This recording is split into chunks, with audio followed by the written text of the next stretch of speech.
Assalamu alaikum and a very good afternoon to all of you. I am Jeelani Mansori, pursuing Alimiyat at Jamia Islamia Ishatul Ulum Akkalkuwa. Currently, I am attending a 40-day personality development workshop. I would like to thank Jamia Islamia and Nobel Education Academy for giving me an opportunity to enhance my communication skills. I am going to deliver a speech on Ibn Sina. Modern technology advancement in medicine and health are a result of many centuries of hard work, research, experimentation, and development. But much of this took place in the Islamic world between the 7th and 14th centuries. During the golden era of science, Muslim scholars made huge contributions and created a body of knowledge that was tremendously important and influential around the world for many centuries. One of the Muslim scholars who changed the shape of the modern civilization was Ibn Sina, also known as Avicenna in the West. Ibn Sina was a Hafiz of Qur'an just like you and me. But do you know what other skills he had? He mastered the prominent subjects of metaphysics and philosophy only at the age of 16. He was a polymath, physician, and a philosopher too. He contributed widely in the field of medicine. His revolutionary discoveries in the field of medicine, accounted in his Al-Qanun fi Tibb, or the canon of medicine, is still used today. This book set the standard for current medical practice. In the modern world, he is also known as the father of early modern medicine. His works also influenced famous Greek physicians, including Hippocrates and Galen. The Avicenna University in Iran is named after him. The Avicenna Hospital and Avicenna Mausoleum are also a tribute to the revolutionary polymath.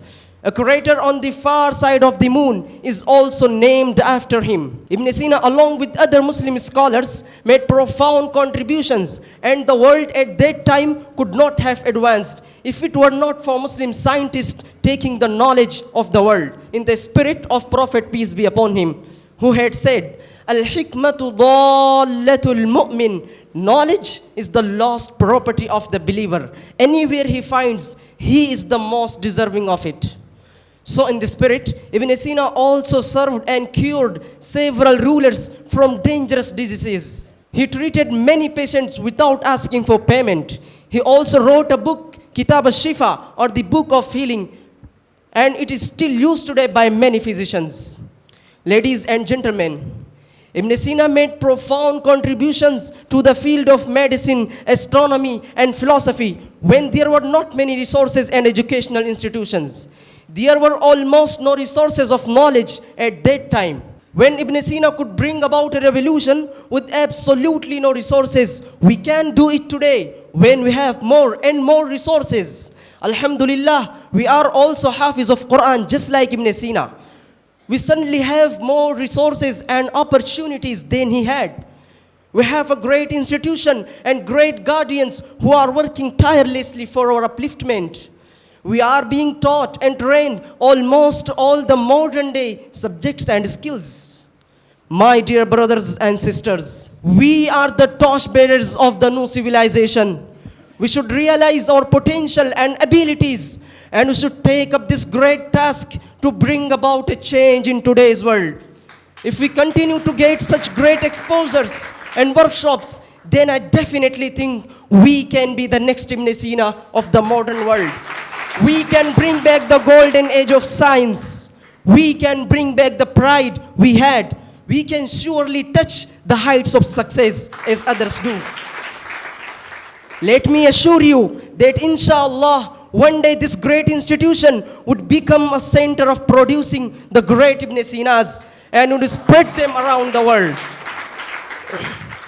I end up my talk with a few couplets of Allama Iqbal, which goes this way.